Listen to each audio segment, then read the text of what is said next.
than a year now, a trade war has been raging between the two most powerful markets in the world, the US and China. The impacts of this economic conflict, however, are not limited to these two countries alone. Because of the extensive influence that each country has, the trade war has created a bipolarity wherein all parties who are associated with one side or the other must choose who they stand with between the US and China. Economically speaking, tariffs create economic inefficiency.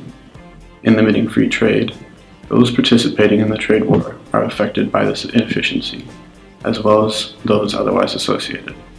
This economic conflict is proving to be divisive enough to have been compared to an economic Cold War, a war which undermines trade on a global scale.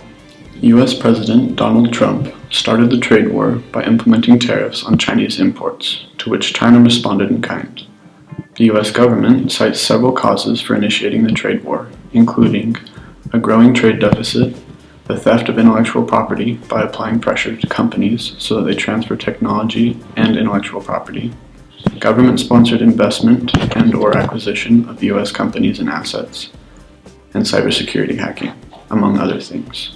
The US initiated the tariffs in an attempt to demand changes and improvements in relation to unfair trade practices between the two nations. While negotiations are underway between the two governments, no decisive agreements have been made. If this conflict persists, the long-term consequences of this trade war could include a divisive blow to the European Union and the cohesion of its member states, forcing countries to choose sides between the two superpowers rather than facilitating free trade according to the intended purpose of the Union. One underlying concern of this trade war is whether or not the US is making use of its economic grievances to stimulate the Chinese in their economic efforts to expand their influence through efforts like the Belt and Road Initiative, BRI, out of fear of being surpassed or losing power and global influence.